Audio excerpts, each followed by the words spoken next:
beis hamikdash l'mkoyimo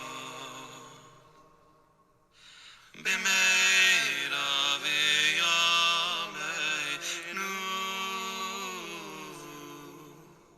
harachamanu yachzir lanu avodas beis hamikdash l'mkoyimo b'meira v'yameinu amen selah.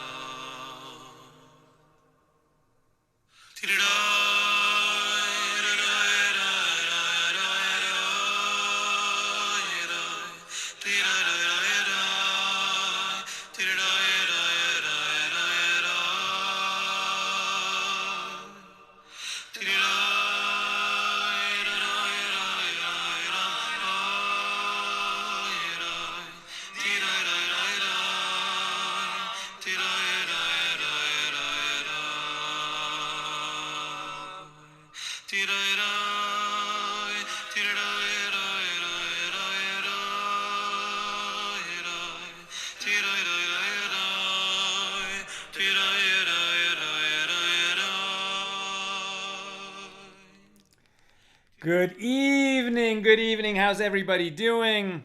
That's a beautiful, beautiful song by Moshe Storch. You've seen him here many times back in the days when we could make in-person visits.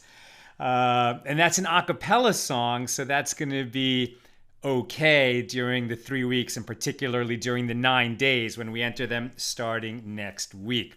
How's everybody doing? How you feeling? Are you excited to learn? I'm excited to teach. Let's light up the darkness. Whoa, here we go. Who's in the house with us tonight? Let us see. Yehudit Sobel is with us from Florence, South Carolina. Sandy McMurray says, good evening, everyone. Vaughn Billow says, shalom from Fremont, Ohio. Paula Schmidt-Klauser, shalom from Chicago. Stephen Giger, shalom from Dover, New Hampshire. James Roth in the house from Indianapolis. Gilfriend says, hiya, what's the full title? I guess when you got the little alert from Facebook, it didn't show you that. The title of today's class is Commandments We Received with Joy Are Still Performed with Joy. Jackie Schiff Sanders says, shalom from Melbourne, Australia. Great to have you with us, Jackie. I had such a beautiful visit with the Jewish community in Melbourne when I was there. A number of years ago, I came to be a speaker at the Limud there. I love Melbourne. I love the community. I was there with you guys for Shavuos.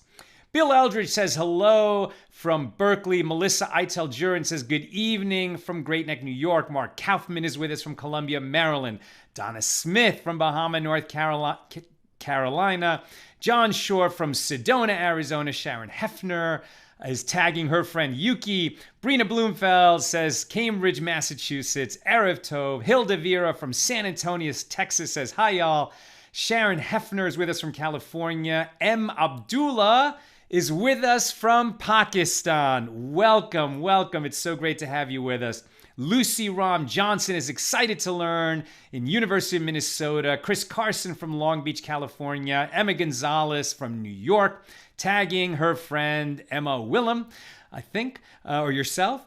And Stephanie Fox from Tulsa, Oklahoma. And Chelsea Martinez says shalom from Atlanta, Georgia. Joanne Prater from San Antonio and Mayor from New York City. It is great to be with you all this evening as we open a new chapter in Tractate Shabbos, the second volume of the Talmud. We are on page 130, Kuf Lamed, and we're opening chapter 19. Chapter 19 opens fascinating. This is going to be about circumcision and the beautiful mitzvah of circumcision, literally Brit Milah, the covenant, right? This is the mark of the covenant. It was given to Abraham and it's been passed down for, if we're talking about Abraham, we're talking about 3,600 years, 3,700 years, and it is still with us today. But what we're going to be talking about is how the commandment to circumcise intersects with the prohibitions and restrictions of Shabbos. In other words, if the baby was born and its 8th day of life falls on a Shabbos, what do? We perform the procedure, we know that, but there's going to be a bunch of rules associated with it.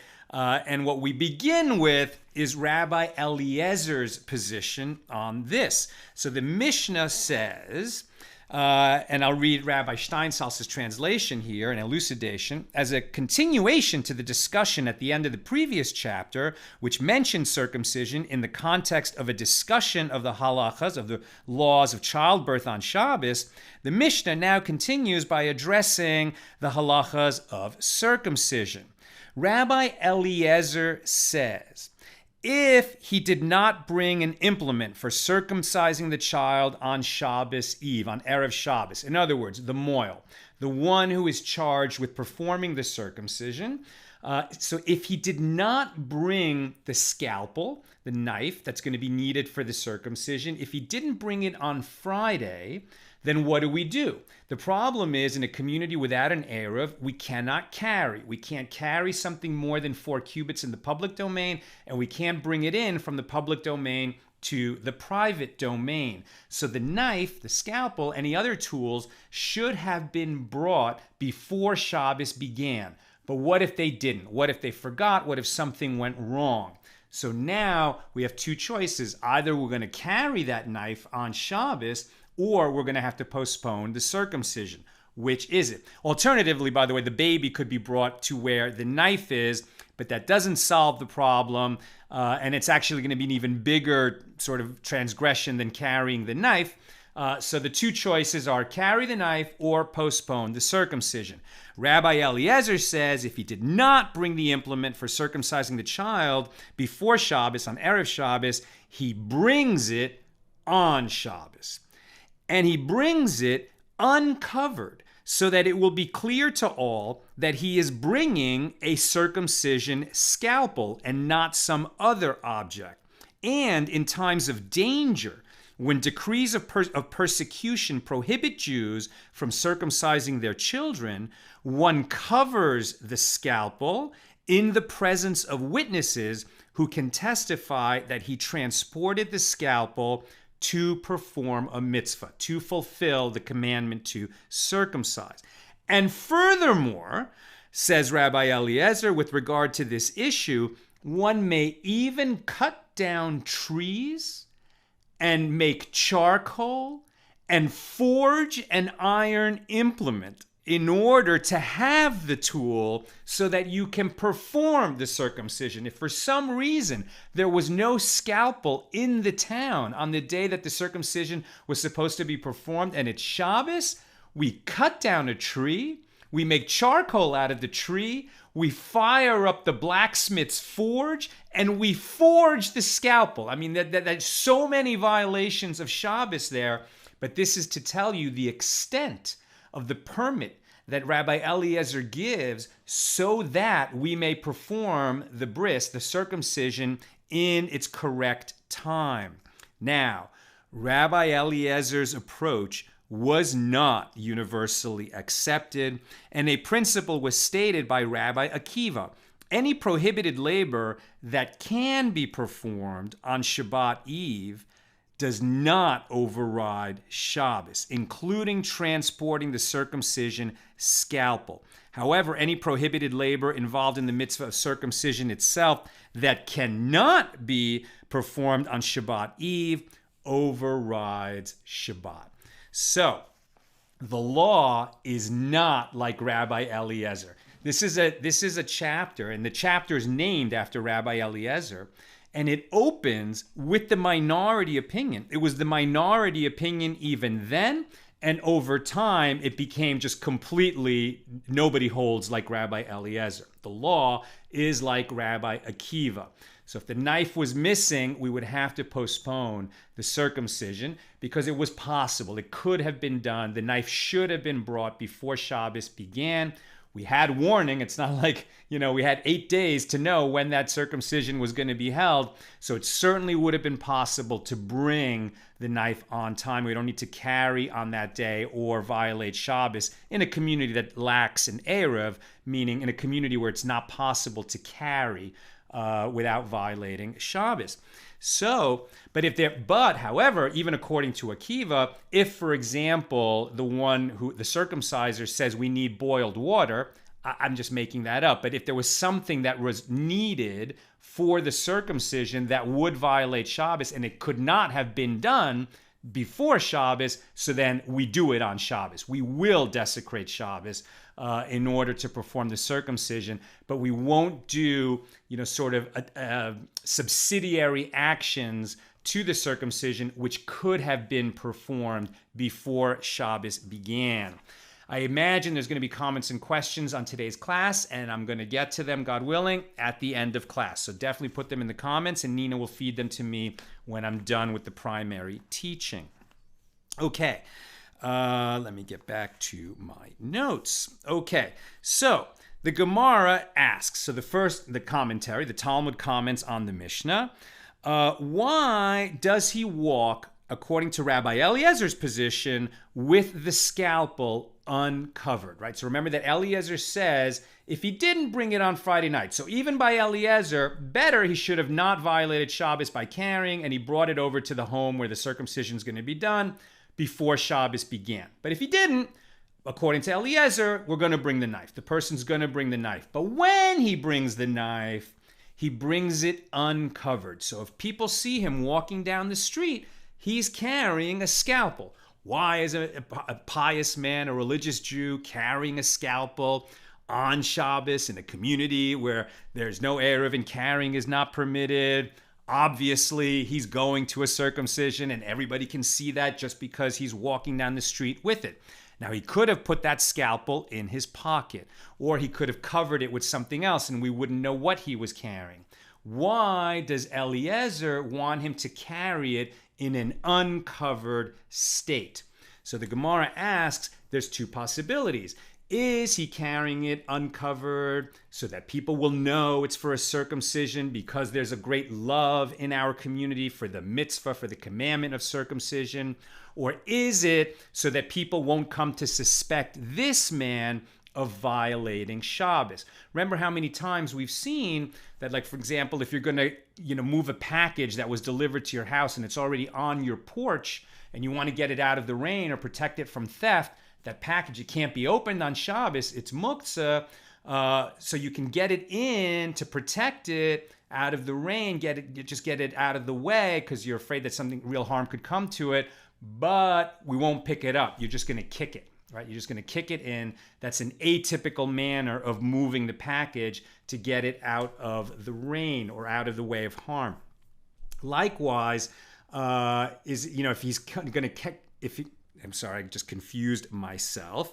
All right. So we don't want to act in a way that's going to draw suspicion from others that we are cavalier, that we're casual, or worse, that we're ignorant about the laws of Shabbos. We want people to know that we care about Shabbos, we know the rules of Shabbos, and we honor the laws of Shabbos, and we wouldn't do something which is obviously wrong.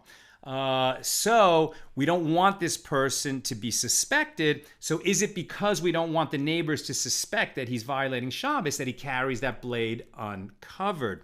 And the proof that the solution to that question, is it because love of the mitzvah or is it to avoid suspicion, comes in the other clause that Rabbi Eliezer gave. He said that in times of danger, and this was a real thing, right? A very real thing in ancient Israel under Roman occupation, under the Roman rule, that there were times when the Romans sought to suppress Jewish practice in all its forms, and it was a death penalty offense to do things like circumcise the children. So in times of danger, a guy cannot walk down the street carrying a scalpel, obviously going to do a circumcision. But during those times of danger, he doesn't just, put it in his pocket, go over there and do the circumcision. He first has to show witnesses that he's doing that. Now, I think the choice here isn't necessarily walking down the street with an object that happens to be covered, and we don't know what it is, versus having it uncovered. But there must be the option that he just puts it under his cloak, right? I mean, a scalpel is just not that large. He could easily hide it on his person. But he doesn't do that. He shows witnesses first, then he covers it up and goes to the home where the circumcision will be performed. Why? This is to tell us that he wants the community to know, especially in a time of danger, that we are doing the circumcision, right? Not the greater community that includes the Roman soldiers who are going to kill us for doing this, but the Jewish community, right? We want people in the community to know that this is one of our, oldest and most inviolable commandments, and we are grateful that God gave us this commandment, and we perform it with great joy. It is love of the mitzvah. Joy in the mitzvah is the reason that we carry that knife uncovered on Shabbos to perform a circumcision, or in a time of danger, we first show it to witnesses so it's known in the community that we're doing that, even though he has to walk and hide it while he's walking on Shabbos. It's not to allay suspicion, it's to prove this love of the mitzvah. Yes. Now, we learn that in Rabbi Eliezer's city, where he was the local authority, right? So where he was the chief rabbi in his region of Israel, they held like Rabbi Eliezer, right? So it wasn't just his ruling and, it mattered in his mind, but it had no practical effect. In fact, it had a strong practical effect in his locale. So people followed his ruling. They did carry the knife on Shabbos, even though already in Talmudic times, the more general rule was that people would not carry the scalpel if it had been forgotten before Shabbos. In his locale, they did. And not only would they carry the scalpel, they would actually put themselves in situations. They would just allow it to happen that there was no scalpel so that they could perform the full scope of the permission that Rabbi Eliezer had given to not only bring the scalpel to the home for the circumcision on Shabbos, but to create the scalpel by chopping down a tree that violates the Shabbos prohibition of reaping, and turning it into charcoal, so that's kindling fire, and then firing up the charcoal and making it very hot, more kindling, and then forging an iron implement, which is definitely building. I mean, you're creating a utensil on Shabbos. This is crazy. We would never do that except this great, great love of the mitzvah. Now, when Rabbi Eliezer is saying, and by the way, there's a baraisa that he brings down also in his name, which says not only may the person, it's not only that he may walk on Shabbos with the blade uncovered, it's that he must walk with it uncovered. So it's not just, because who knows, the person who's walking with the scalpel, maybe he has a great love of this mitzvah and maybe he doesn't. Maybe he thinks it's the glory of Judaism and maybe he doesn't. So who is it that really has that great love of the mitzvah? Eliezer. Eliezer believes that this is an incredibly important and beautiful mitzvah, and he wants to honor it, and he inculcated that love in his community. And that's why the members of his community would go even that step further and with great joy cut down the tree and make the charcoal, fire up the forge, and make a scalpel on Shabbos so that the circumcision could be performed in its time. So now that we know that this ended up being a minority opinion, how comfortable can we be as Jews that this little community was behaving in this way, which was like pretty far outside what the mainstream was even then, and certainly over time. I mean, we don't hold like Rabbi Eliezer. Universally, the halacha is that we hold like Rabbi Akiva. So now, to give an example of sort of like what happened as a result of this, first we get another example of a similar situation. And so the example is given that Rabbi Yosei HaGelili also had a ruling, a minority opinion that was outside the mainstream, but which people held by in his community. Now, in both of these cases, you have to understand, it's not like Rabbi Eliezer or Rabbi Yosei HaGelili were leaders of some other sect, right? These are big, super prominent sages of the community of sages. In fact, leaders of the sages. So even though they held differently, and we had way back in Brachas, we saw that there was some issues where Rabbi Yehoshua ben Levi sort of parted company on the calendar, on some laws of the calendar with Shimon with Rabban Gamliel, and it caused quite a commotion and quite a stir. And the Nasi, Rabbi Gamliel, had to sort of impose order because he said, we can't each of us have our own rulings. We have to come to a majority consensus, and then that's going to be the law. And we're going to be very deliberate and very careful in figuring out what the law is in every situation that comes up. But then we have to be able to have a unified front now that the temple is gone. That's why it was so important that the sages had a unified approach to the law. Nevertheless, there were individuals all the time who disagreed with other individuals.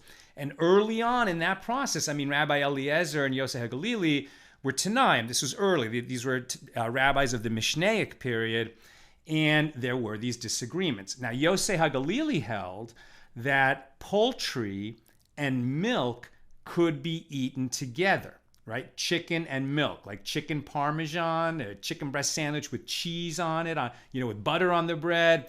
We don't eat that. That's not kosher now. And even back then, the majority held you could not have chicken parmesan. You couldn't have chicken and cheese together. You couldn't have poultry and milk. But that was a rabbinic decree based on the Torah prohibition. What does it actually say in the Torah? The Torah doesn't say you can't eat meat and dairy together. The Torah says you shall not boil a kid in its mother's milk. Now, to understand where this is coming from, at the time the Torah was given, that was considered a right? That you would milk like a female, a cow or a sheep, a ewe, right? You would get its milk, and then you would take its young and boil it in the mother's milk. It seems like a kindness and a regard for animals that was given to us by God to say you don't do that. You don't boil the baby in the milk that it would have been sustained by from its mother. And the Torah says that prohibition, do not boil the kid in its mother's milk 3 times. From the fact that it's said 3 times, our sages learned out that you can't cook the kid in its mother's milk, you can't eat the kid in its mother's milk, and you can't benefit from a kid boiled in its mother's milk, right? Like if you had a restaurant and you had a non-Jewish cook who made the kid in its mother's milk recipe and served it to a non-Jew, so you didn't cook it and you didn't eat it, but if it was served in your restaurant, you would benefit from it, and that is prohibited as well. So they learned out those 3 prohibitions. Now, these laws were also given, in one of those instances in the Torah, juxtaposed to another law of kashrus, another law of what Jews may eat and what we may not eat, which is that we cannot eat even a kosher animal if it was not slaughtered, right? If you came on a cow or a sheep that had died by some other way, like it was shot by a hunter, or it was torn by a predator, or it died of sickness, or it fell off a cliff and died in an accident. In any of those cases, that's an unslaughtered animal, and we may not eat it. A kosher animal can only be eaten by a Jew if it's properly shechted, if it's properly slaughtered with a very sharp, shochetz knife, the knife of the kosher slaughterer, which is, pretty much the most pain-free way that an animal can be killed. And then its blood drained out of it, and all these other rules need to be followed. So Rabbi Yosei HaGelili learned out from that because the prohibition on boiling the kid in its mother's milk is next to the prohibition on slaughtering, so it seemed to him that there's 2 requirements for that prohibition to take hold. One, that it was boiled in the mother's milk or served with the mother's milk, and that's an animal So we learn out from that the animal has to be slaughtered properly and that it has to be an animal that has mother's milk, right? A mammal. In other words, it has to be a mammal, and chickens are not mammals. Chickens don't nurse their young with milk. The rabbis would eventually decree that we don't eat chicken and dairy together. Why? Because chicken meat and other kinds of poultry, I guess duck and goose, those are kosher birds. But once we slaughter them, the meat is prepared largely the same way using the same implements as beef or lamb or goat would be. The meat is too similar, and we might come to make a mistake, right? That if we're doing chicken and dairy together, we might come to make the mistake and do meat and dairy together. And so that by rabbinic decree, chicken and poultry and milk became prohibited. Rabbi Yosei HaGelili did not hold that way. And so in his little locale, in his region in Israel, people followed his law. And so some people followed it, more people followed it, but only in his area. And so one of the sages was visiting that area. Let me get the name right. And it was, so Levy, the sage Levy, went by the home of Yosef the hunter. And there they served him a peacock's head in milk. So when he came back, he went to the Nasi, Rabbi Yehuda HaNasi, the chief rabbi, essentially, the head of the Sanhedrin. And he said, why don't you excommunicate those people? You've ruled, the Sanhedrin has ruled, the law throughout Israel is that we don't eat chicken and milk together. We don't eat poultry and milk together. And those people are doing that. And Rebbe said, well, what can I do? In that region, they follow Rabbi Yosei HaGelili. And, he had a valid reason why he did that.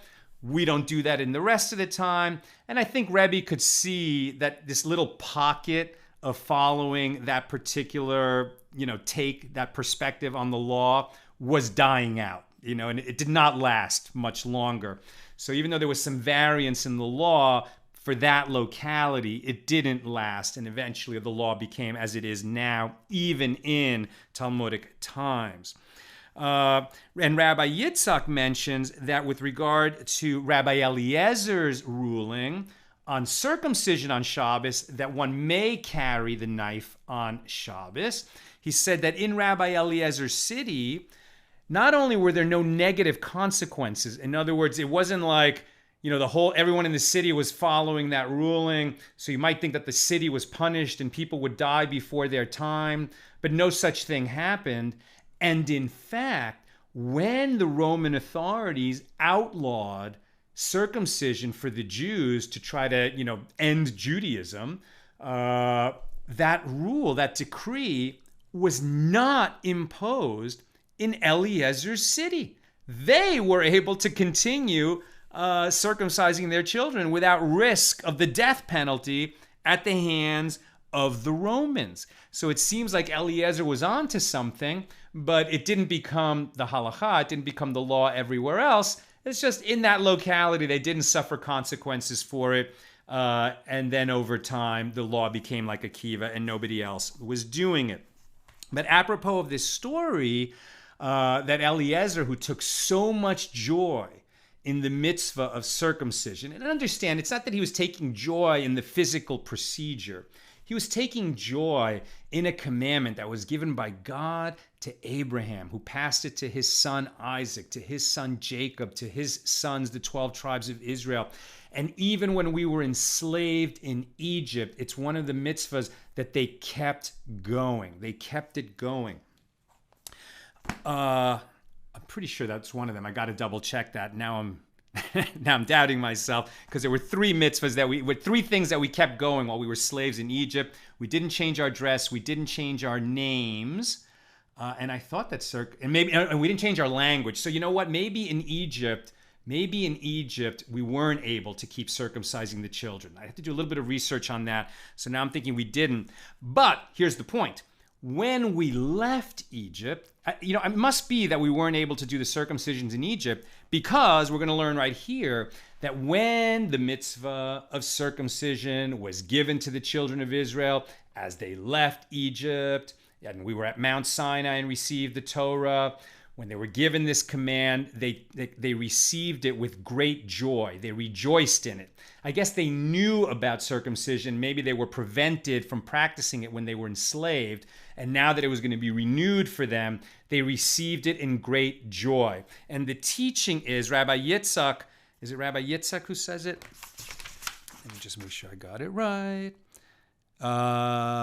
No, Rabbi Shimon ben Gamliel says it. Every mitzvah that the Jews initially accepted upon themselves with joy, such as the circumcision, as it is written, I rejoice at your word, as one who finds great spoil. That's Psalms 119. And as the sages explain, the word, quote, word here refers to the mitzvah of circumcision over which they rejoiced. Any law that they received with joy, they still perform with joy. The Jews in the desert received, when they got the commandment that you must circumcise your children. They received that with joy, and the mitzvah continues to be performed with great joy. And that's interesting because when you go to a circumcision, right, who's commanded there? The father is commanded to circumcise his son, and he transfers that responsibility to the moil, the one who's actually the ritual circumciser, the one who has the expertise and the practice. Very often now, it's a urologist who's also trained as a moil. So they're fulfilling the commandment. The boy, the baby, is obviously fulfilling the commandment. Are the guests fulfilling a commandment by being there? Yes. Not when they witness the circumcision, but when they eat of the festive meal. It's actually part of the practice of having a bris that there's a festive meal there.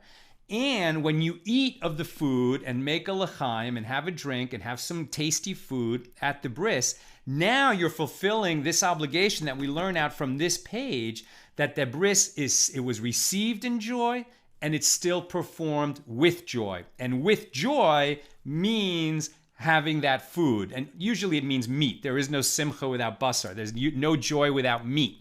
So ideally there's meat served at the bris and people eat of it, and they can make a l'chaim as well so that they can participate in that joy. And this is contrasted with commandments that when they were initially given in the desert, people grumbled about it. And the ones that they grumbled about back then continue to be practiced with grumbling. And what mitzvah was that? It's interesting. What it says here is that when we came out of the desert, came out of Egypt, out of enslavement in Egypt, and we kept our names, we kept our dress, we kept our language, but in many other ways we were behaving like the Egyptians. We had been brought very low in our enslavement in Egypt. And one of the things that they did there is they married close relatives. Perhaps they married siblings, perhaps other relationships which came to be forbidden. And so when those prohibited relationships, when the Torah was given, they said, well, no, you can't marry your sister. There was some grumbling about that. Who knows why, but they grumbled. And now marriage still is practiced with contentiousness, right? There's no perfect marriage. And, when families celebrate a wedding, there's always like dramas and pressures that come up around the weddings. And there's no perfect, couple that is just lovey-dovey, happy all the time. And so we learn from this page that is because they grumbled when that commandment was given, what the laws of marriage were, that there's still some grumbling associated with marriage today. And we also learn that mitzvahs, obligations, commandments for which people were willing to sacrifice their lives, like the bris, like the circumcision, and like the prohibition on idolatry, right? People were willing to give their lives. They would risk their lives to circumcise their children when that was outlawed. And they risked and gave up their lives when they were told to bow down to idols, and Jews refused to do that. So those commandments for which people gave their lives remained firm, right? They were firm back then when the sages of the Talmud were speaking, the sages of the Gemara, and they are still firm today, right? Jews don't really practice idolatry And by and large, vast majority of Jews around the world still practice the bris, still circumcise their baby boys. But the commandments which people were casual about, and the example given here is tefillin. People became casual about wrapping tefillin every day. And originally people wore their tefillin all the time. Now the practice is just to put it on in the mornings on weekdays. But back then people wore it all the time. And it became more casual and people didn't want to wear it all the time. And people were lax, and you're not supposed to wear your tefillin in the bathroom. You're not supposed to wear it when you go to bed.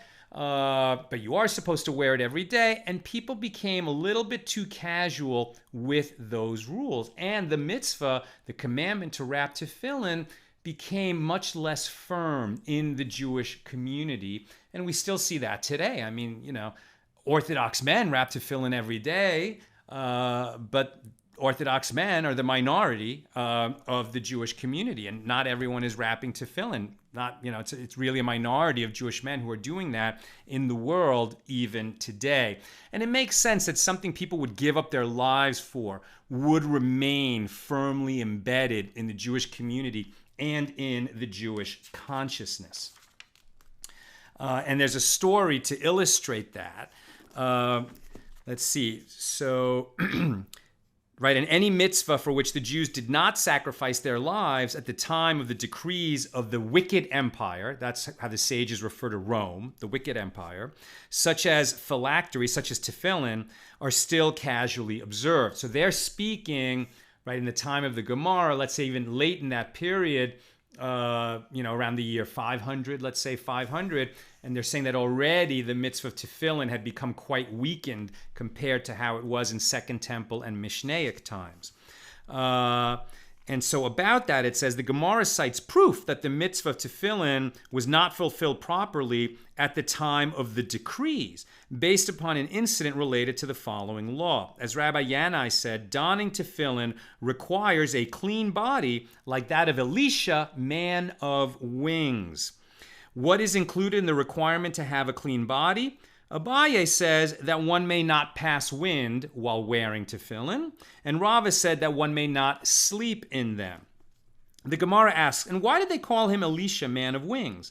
Because on one occasion, the wicked empire of Rome issued a decree against the Jewish people that, as punishment, they would pierce the brain of anyone who dons tefillin on his head.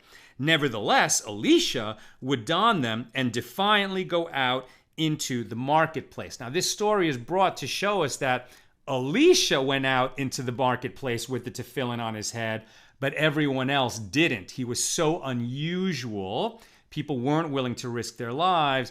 And now we see the upshot of that, people got very casual with it because it was dangerous, and tefillin became somewhat, it became much less rooted firmly for Jewish men. But here's the story of Elisha. So, Elisha would don them and defiantly go out to the marketplace. One day, an official who was appointed to enforce the decree saw him. Elisha ran away from him, and the official ran after him. When the official reached him, Elisha removed the tefillin from his head and held them in his hand. And the officer asked him, "What is in your hand?" And Elisha said to him, "It is merely a dove's wings." And a miracle was performed for him. He opened his hand, and indeed, it was found to be a dove's wings. Therefore, in commemoration of this miracle, they would call him Elisha, man of wings. And the Gemara asks, and what is different about a dove's wings that Elisha specifically told him that he was holding the wings of a dove, and he did not tell him that he was holding some other thing, the wings of some other bird or just some wholly different object? Why a dove's wings? And the Gemara answers, because the congregation of Israel is likened to a dove. As it is stated, "You shall shine as the wings of a dove covered with silver and her pinions with yellow gold," from Psalm 68:14. And just as a dove has only its wings to protect it, so too the Jewish people have only mitzvahs to protect them.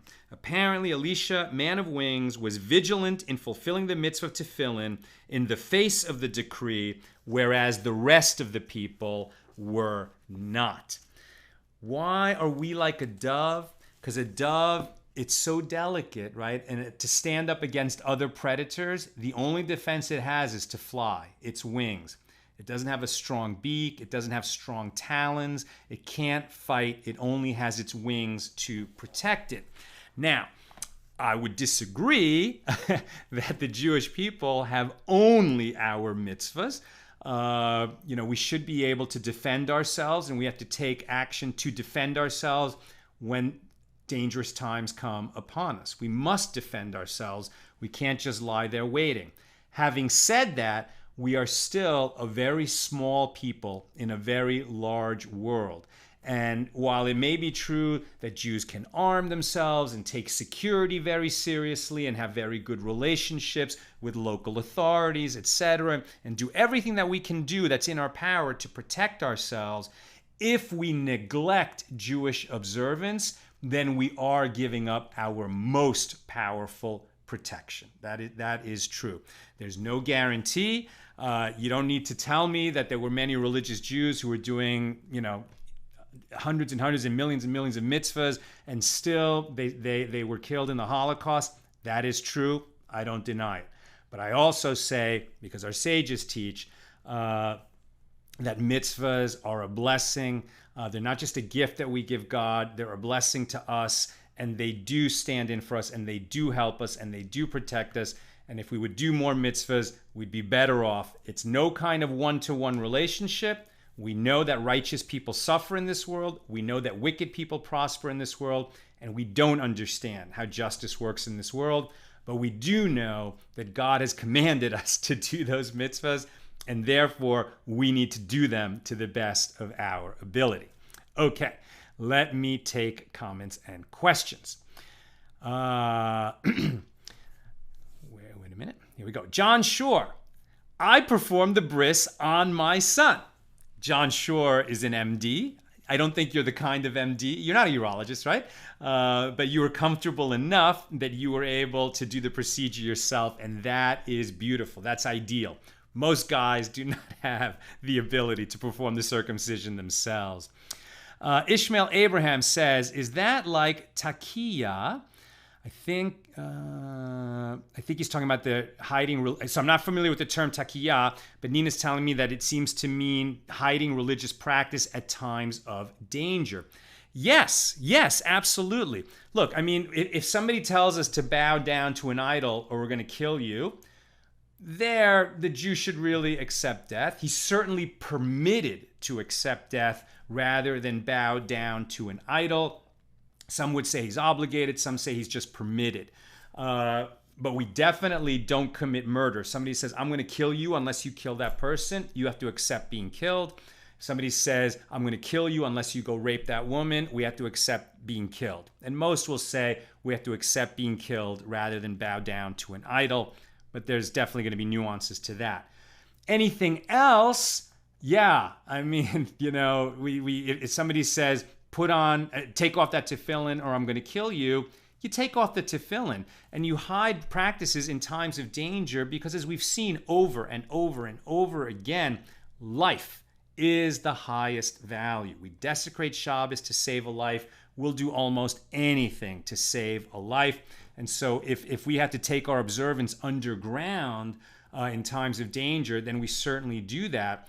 But there's amazing stories. I think it was a Rabbi Futterman or Futterfass,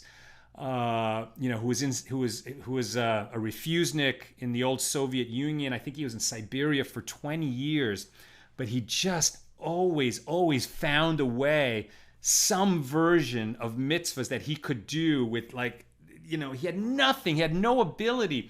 Like, he wanted to be in a sukkah at Sukkot, and he just literally made a sukkah for himself that, he could get down on his knees and crouch and get under a little bit of a roof, and there was two walls, and he could say the blessing of dwelling in a sukkah during Sukkot, while his friends were on lookout, because he could be killed for being in a sukkah and making a blessing in Soviet Russia.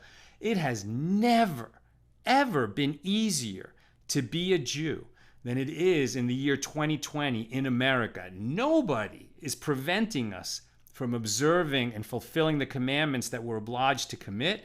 to perform. And tragically, most Jews don't bother. But if more of us would, the Gemara also teaches, and we had it recently here in Tractate Shabbos, that if all the Jews in the world would just keep Shabbos 2 weeks in a row, we'd all be redeemed. The Messiah would come and we'd enter the Messianic age. It's biting off a lot to get every Jew in the world to observe Shabbos fully for 2 weeks. But we are also living in a time and seeing a thirst for the faith of our mothers and fathers, and there's many people returning to the faith, and that's beautiful.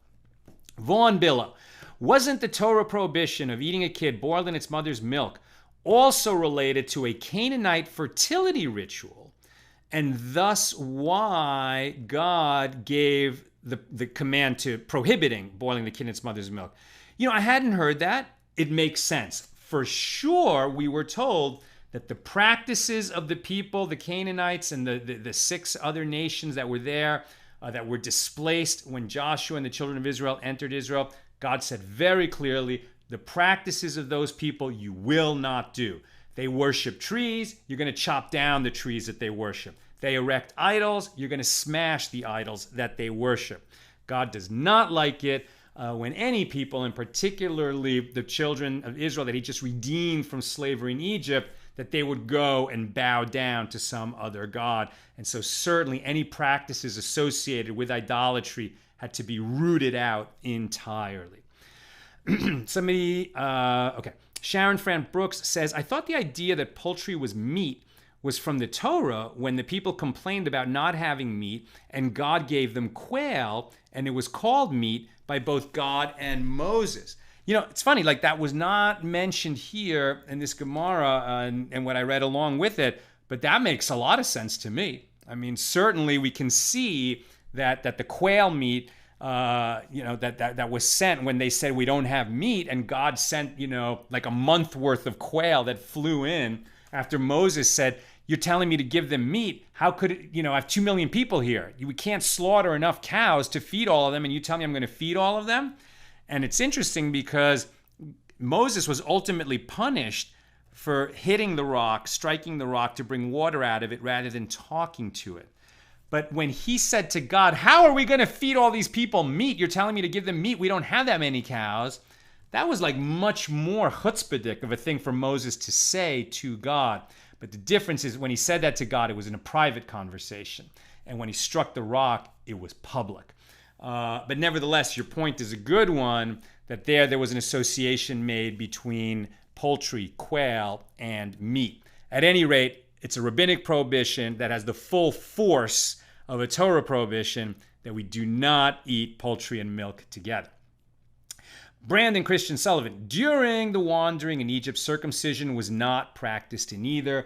The Lord commanded that circumcision be reinstated as a mitzvah to Joshua in Joshua 5:2. That's interesting. I'm going to have to just read up a little bit more on this. I know that when Moses was going down to say to Pharaoh, let my people go, right, the angel of death sought to kill him because he had a choice whether to circumcise his newborn son or get on the road to fulfill the commandment of freeing the Jews from Egypt. And he chose to just get started. And then it suddenly became a huge problem. And it was Moses' wife, Zipporah, who said, no, we got to circumcise the boy immediately, lest we get into further trouble. So I think, was it there? Yes. Is the commandment in the Torah? Yes. Was there an issue when the children were in the desert and it had to be said again to Joshua? I mean, I think they were circumcising in the desert. It's in the Torah, and I can't imagine they weren't doing it. They were living in God's base midrash. So I'm just going to have to learn a little bit more about that. Okay. Bill Eldridge says, the dove is also faithful. They mate for life and care for their young longer than most other birds of a similar size. Beautiful. Thank you for that. Okay. So we'll get back to you about whether they were doing the bris while they were in Egypt. Okay. So I'm going to have to just get a question on that. I had a question that came after, I think a couple days ago, whether Let me just get it right. So the question was about a non-Jew who violated one of the Noahide commandments and wants to do atonement for that. And I said, well, I think that a non-Jew would atone for transgressions of the Noahide laws in the same way that Jews atone for transgressions of Torah laws. Now that we don't have a temple and we can't bring guilt offerings and sin offerings, the threefold path to making atonement for our transgressions is tefillah, tzedakah, and teshuva. In other words, prayer that for strength and to do better and for forgiveness. Tzedakah is giving charity because we transgressed, and we hope that giving to charity will help refine us and elevate us. And teshuva, literally atonement, which literally means turning around, but I would just liken it more to an organized effort to go through the steps of atonement and organizing one's life so that, you know, they get to a new place where if they were presented with that same situation where they did the transgression in the past, they would not do it again. Somebody reached out to me and said, well, no, actually those laws are different for the Noahide and they wouldn't be able to atone in the same way. So to confirm, I called Rabbi Yaakov Cohen, and he's the head of Noahide.org. You can find that his website's beautiful, Noahide.org. It's run under the auspices of the Chabad movement. And I checked with him, and he said, absolutely, yes, non-Jews who want to atone for their transgressions atone in the same way as Jews.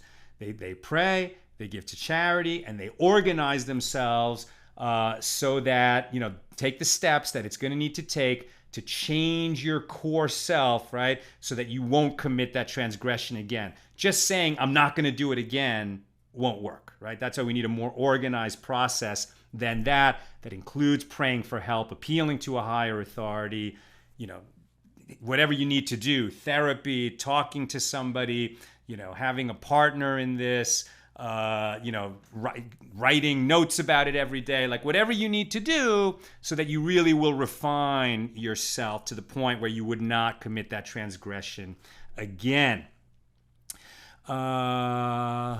What is this now? I'm getting a whole bunch of notes here. Okay. Lynn says, they had to circumcise for the Pesach meal before the departure from Egypt. Any who had not done so, and any who were converting had to do so. The sages say that the bloods put on the door were mingled. So they had not been circumcising in Egypt, but now, even as they were going out from Egypt, circumcision was reinstated. Lynn also says that the prohibition against nephew and aunt marrying was an awkward new statute for Moses' family, no doubt, because Amram and Yocheved, Moses' parents, had that relationship, which would no longer be permitted. Lynn also says, I had to laugh that it would not be a complete week in the Talmud if passing wind did not get a mention. And that's something that we just don't do when we're wearing tefillin, because we're literally wearing scripture on our body, right? When I have the box on my forehead and the box on my arm and the black straps, I'm wearing scripture on my body, and I have to hold myself to a higher standard and not, you know, do those bodily functions. And if I need to go to the bathroom, I take the tefillin off before I enter the bathroom. Lynn also says, God bless America for giving us these chances that we can learn and practice our faith. And she also says that the myth of the Canaanite ritual has been withdrawn by the archaeologists who mistakenly interpreted a script to say that in a publication in the 1970s, it was hard to get the word out. And Brandon says in Joshua 5:5, all the people that came out had been circumcised, but all the people born in the wilderness during the journey from Egypt had not. I don't know. I'm sorry. I'm not ready to talk about that. I need to find out more what's going on. But let me check that out and see what's going on. I'm trying to understand why they wouldn't circumcise in the desert. Like, why would they not do that? They were right there with Moses, the lawgiver. They had scalpels in the desert. No one was stopping them, that's for sure. So I can't imagine why they wouldn't. So I need to learn more. I'm sorry I don't have an answer offhand. All right. That is what I've got for us. And Marasha Janut just lastly says, can I find you on YouTube also? Yes, just Google Accidental Talmudist YouTube, and we broadcast live at the same time on YouTube and Facebook, this AT Daily show. Okay, my friends, that's what I've got for us today. Let us be grateful. Let us be grateful that we live in a time, and long may it last, when we are free to practice our faith. We're not being persecuted for it. We're not driven into hiding so that we can practice the faith. And long may that last, and may all people have religious freedom. It's such an important quality. It's really what America was founded on, one of the key values that America was founded on. All the best, my holy sisters and brothers. God willing, we'll see you tomorrow.